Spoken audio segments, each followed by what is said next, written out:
ప్రియమైన సహోదరీ సహోదరులకు ప్రభువు పేరిట వందనాలు. మీకు మీ కుటుంబానికి యేసుక్రీస్తు యొద్ద నుండి దీవెనలు ఆశీర్వాదములు మెండుగా కలుగునుగాక. మీలో కొంతమంది ఎంతో మంచి మనస్సుతో ఈ పరిచర్యను బలపరుస్తున్నారు. అందును బట్టి దేవుడు మిమ్మును మీ కుటుంబాన్ని మీ బిడ్డలను దీవించి ఆశీర్వదించునుగాక. ఇహమందు పరమందు గొప్ప దీవెనలు పరలోకపు ఆశీర్వాదాలు మీ మీద కుమ్మరించునుగాక. దేవుని పరిచర్య అనగా ఎంతో భారభరితమైనది కనుక అనుదినము యేసుక్రీస్తు బంగారు మాట వింటూ ఆత్మీయంగా బలపడుతున్న సహోదరి సహోదరులారా, ప్రతి నెల ఈ పరిచర్య కొరకు దేవుడు మిమ్మును ప్రేరేపించిన కానుకను పంపించి ఈ పరిచర్యను బలపరచండి. తద్వారా పరలోకమందు ప్రభువైన దేవుడు మీ ప్రతిఫలాన్ని అధికము చేస్తాడు. దేవుడన్నాడు, ఇవ్వుడి మీకు ఇవ్వబడును, మనిషి ఏమి విత్తునో ఆ పంటనే కోయును అని. కాబట్టి దేవుని యొక్క పరిచర్య విషయము, పరిచర్య నిమిత్తము మీరు విత్తనము విత్తినప్పుడు అది తప్పకుండా ప్రభువు యొక్క సన్నిధిలో ఫలిస్తుంది. సువార్త విస్తృతముగా జరుగుతుంది. అంత మాత్రమే కాదు గాని లోకములో నశించిపోతున్న ఆత్మలు కోట్ల కొలదిగా ఉన్నాయి. నరకానికి వెళ్తూ ఉన్నారు చాలామంది. ప్రతి ఆత్మ రక్షించబడాలని మీ అనుదిన ప్రార్థనలో ఆసక్తిగా ప్రార్థన చెయ్యండి. ఈరోజు యేసుక్రీస్తు యొద్ద నుండి మీకు బంగారు మాట, దేవుని వాగ్దానము. లూకాసు వార్త 13వ అధ్యాయము 12వ వచనము. యేసు ఆమెను చూచి రమ్మని పిలిచి, అమ్మా, నీ బలహీనత నుండి విడుదల పొందియున్నావని ఆమెతో చెప్పి ఆమె మీద చేతులుంచగానే ఆమె చక్కగా నిలువబడి దేవుణ్ణి మహిమపరిచెను.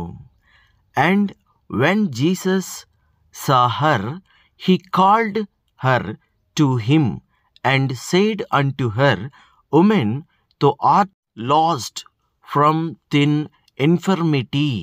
And he laid his hands on her, and immediately she was made straight and glorified God.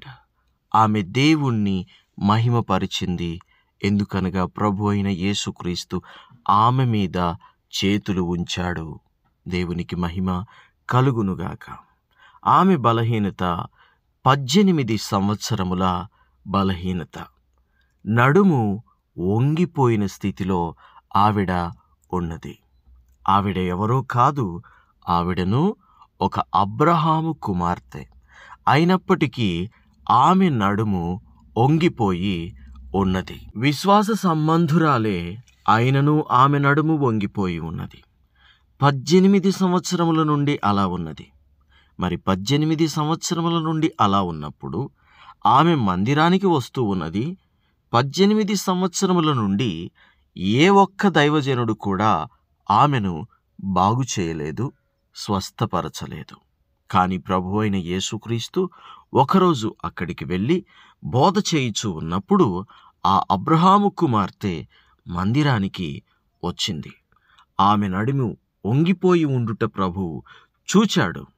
అప్పుడు ప్రభువు ఆమెను పిలిచాడు. పిలిచి ఆమెని స్వస్థపరిచాడు. యేసు ప్రభు ఎప్పుడైతే ఆమె మీద చేతులు ఉంచాడో ఆమె స్వస్థత పొందుకుంది.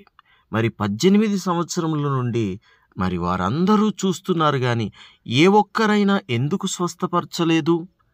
ఏ ఒక్కరైనా ఎందుకు ఆమెను బాగు చేయలేదు? ఎందుకు అంటే వారికి అది అవసరం లేదు. కానీ ప్రభువుకి అది అవసరం. జక్కయ్య ఇంటికి ప్రభువు వెళ్ళినప్పుడు జక్కయ్య మారు మనసు పొందిన తరువాత ప్రభువు ఒక మాట అంటాడు, ఇతడును అబ్రహాము సంతానమే, నశించిపోవచ్చున్న దాన్ని వెతకి రక్షించుటకే మనుష్య కుమారుడు ఈ లోకమునకు వచ్చియున్నాడు అని అక్కడున్న వారందరితో ప్రభు అయిన యేసుక్రీస్తు చెబుతాడు.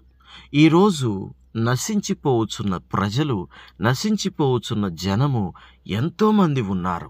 అబ్రహాము సంతానమైనప్పటికీ, విశ్వాసులైనప్పటికీ కొన్ని విషయాలలో ఒంగిన స్థితిలో ఉంటున్నారు, కృంగిన స్థితిలో ఉంటున్నారు. అది ఒకనాటి బాధ కాదు, అది ఒకనాటి కష్టము కాదు, అది ఒకనాడు చెప్పుకుంటే తీరేటువంటి విషయమైతే కానే కాదు. దాని వెనక ఎంతో కృంగుదల ఉంది, ఎంతో వేదన ఉంది, ఎంతో రోదన ఉంది, ఎంతో శోధన ఉంది, ఎంతో బలహీనత ఉంది. ఎవరికి చెప్పుకోవాలో తెలియనటువంటి స్థితిలో మీలో చాలామంది ఉన్నారు. ఈ వాక్యం కూడా వింటున్నారు. కానీ దేవుని బిడ్డ, నిన్ను విడిపించడానికి ఈ లోకంలో ఎవ్వరూ లేకపోవచ్చు, నిన్ను విడిపించుటకు ఎవరికి నీ శక్తి చాలకపోవచ్చునేమో, కానీ జీవాధిపతి, జీవము గల దేవుడు, ప్రియమైన కుమారుడు, గొర్రెల గొప్ప కాపరి, మంద కొరకు ప్రాణం పెట్టిన దేవుడు, మంద కొరకు సిలువలో రక్తము కార్చిన దేవుడు, నీ ప్రధాన కాపరి అయిన ప్రభువైన యేసుక్రీస్తు పరమ వైద్యుడు మీకున్నాడు. ఆయనకు అసాధ్యమైనది ఏదీ లేదు. ఆయనకు సమస్తము సాధ్యమే. నీ వంగిన, కృంగిన, బలహీన స్థితి నుండి ప్రభువు నిన్ను విడిపించగలుగుతాడు. ఏ విషయంలో వంగిపోయి ఉన్నావో, ఏ విషయంలో కృంగిపోయి ఉన్నావో, ఏ విషయంలో స్వస్థత లేకుండా ఉన్నావో, ఏ విషయంలో బలహీనంగా ఉన్నావో ప్రభువుకి తెలుసు. ఆయనను నీవు ప్రభువుని మొరపెట్టుకో, ప్రభువుని వేడుకో. ఆయన అన్నాడు, అడుగుడి మీకు ఇవ్వబడును, వెతకుడి మీకు దొరుకును, తట్టుడి మీకు తెరవబడును అని ప్రభు అన్నాడు. మీకు ఉన్న ప్రతి బలహీనత నుండి విడుదల కలుగుట కొరకు మీరు ప్రభు దృష్టిలో పడాలి. ప్రభువు మీ మొర వినాలి అంటే మీరు మొరపెట్టాలి, దేవుణ్ణి వేడుకోవాలి, అడగాలి. అప్పుడు తప్పకుండా ప్రభువు స్వస్థపరుస్తాడు, ప్రభువు విడిపిస్తాడు, ప్రభువు విడుదలిస్తాడు. నీ కృంగిన స్థితి నుండి ఆయన బాగు చేస్తాడు. దేవునికి స్తోత్రము, మహిమ కలుగునుగాక. ఈవిడే కాదండి, మరొక బలహీనురాలైన స్త్రీ కూడా ఉంది పరిశుద్ధ గ్రంథములో.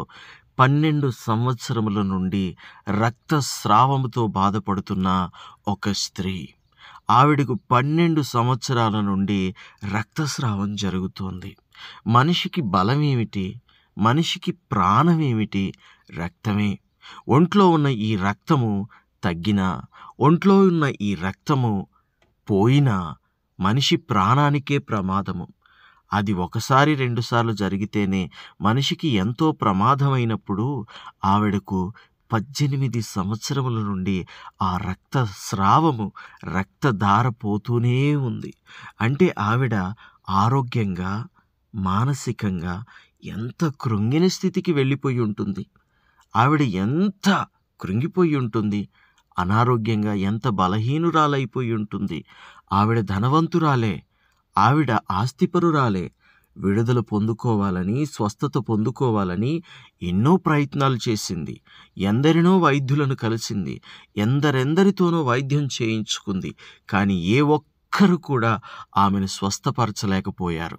ఏ ఒక్కరు కూడా ఆమెను బాగు చేయలేకపోయారు. ఏ ఒక్కరు కూడా ఆమెను స్వస్థపరిచి బాగు చేసి తన బలహీన స్థితి నుండి, తన రక్తస్రావము నుండి ఆమెను విడిపించలేకపోయారు. కానీ ప్రభువైన యేసుక్రీస్తు నిన్న, నేడు, నిరంతరము ఏకరీతిగా ఉన్నవాడు గనుక ఆమెను, ఆ బిడ్డను, 12 సంవత్సరముల రక్తస్రావము కలిగిన ఆ స్త్రీని ప్రభువైన యేసుక్రీస్తు ముట్టలేదు. కానీ ఆ స్త్రీయే ఆయన వెనక నుండి వచ్చి ఆయనపు వస్త్రపు చెంగు మాత్రము ముట్టిన చాలు, నేను స్వస్థత పొందుకుంటాను అని చెప్పి ఆమె వచ్చి వెనక నుండి ఆయనకు తెలియకుండా విశ్వాసముతో, ఆశతో, ఆసక్తితో వచ్చి ఆయన వస్త్రపు చెంగును ముట్టినప్పుడు ఆయనలో ఉన్న ప్రభావము ఆయనలో నుండి వెడలిపోయింది, ఆవిడలోనికి వచ్చింది. ఆ ప్రభావం ఆవిడలోనికి వచ్చినప్పుడు ఆవిడకి రక్తధార కట్టుకుంది, ఆవిడ స్వస్థత పొందుకుంది. దేవుడికే మహిమ కలుగునుగాక. ఆయన స్వస్థపరచు దేవుడు, మన బలహీనతలను వహించిన దేవుడు ఆయనే. దేవునికి స్తోత్రం కలుగునుగాక. దేవుని బిడ్డ, ఈరోజు నీ పరిస్థితి ఎలా ఉన్నా, నీవు ఏ విషయంలో వంగిపోయి కృంగిపోయి ఉన్నా ప్రభువు నిన్ను నిలబెట్టగలడు, స్వస్థపరచగలడు, బాగు చేయగలడు, నీ పరిస్థితులన్నీ చక్కబెట్టగలడు. అందుకు కావలసినది ఒకటే, విశ్వాసము. ప్రభువునందు విశ్వాసము, ప్రభువునందు విధేయత. అమ్మాయి ఇటు రమ్మని చెప్పినప్పుడు ఆమె నడుము వంగిన స్థితిలోనే ఆయన దగ్గరికి వచ్చింది. అప్పుడు ఆయన ఆమె మీద చేతులు ఉంచినప్పుడు స్వస్థత కలిగింది. ప్రభువు మన జీవితంలో అద్భుతాలు, ఆశ్చర్య కార్యాలు చేయాలంటే మొదటిగా విశ్వాసము, రెండవదిగా విధేయత కావాలి. ఇవి ఉన్నవారు ప్రభువు దగ్గర నుంచి అన్నియూ పొందుకోగలుగుతారు. అవునన్నవారు నాతో పాటు ప్రార్థనలో ఏకీభవించండి. మీ కొరకు ప్రార్థిస్తాను. మహాపరిశుద్ధుడా, ప్రేమగల తండ్రి, స్వస్థపరిచే దేవా, నీకు వందనాలు. అయ్యా, ఈ వాక్యం విన్న బిడ్డలలో ఏ ఒక్కరికైనా అనారోగ్యము కానీ మరి ఏదైనా కృంగుదల కానీ ఉన్నట్లయితే తండ్రి, వారిని ఆ అనారోగ్యము నుండి, కృంగుదల నుండి విడిపించండి. సంపూర్ణమైన మంచి ఆరోగ్యాన్నిచ్చి నీ బిడ్డలను స్వస్థపరిచి బలపరచండి. ఆరోగ్యమును, క్షేమమును, కృపను నీ బిడ్డలకు అనుగ్రహించి అయా నీ బిడ్డల్ని దీవించి మీ రెక్కల నీడలో దాచి భద్రపరచండి. ఈ బిడ్డలను సంపూర్తిగా స్వస్థపరిచి లేవనెత్తి నిలబెట్టండి. నీకు సాక్షులుగా నిలబెట్టుకోమని, వినయము, విధేయత, విశ్వాసము తరిగిపోకుండా మాకు రెట్టింపు చెయ్యమని, పరిచర్య నిమిత్తం ప్రార్థిస్తున్న వారిని, ఈ పరిచర్యకు సహకరిస్తున్న వారిని, వారి గుప్పిళ్ళు విప్పుతున్న వారిని ఆశీర్వదించుమని, దీవించుమని యేసుక్రీస్తు శ్రేష్టమైన నామములో ప్రార్థన చేయుచున్నాము తండ్రి. Amen, amen, amen.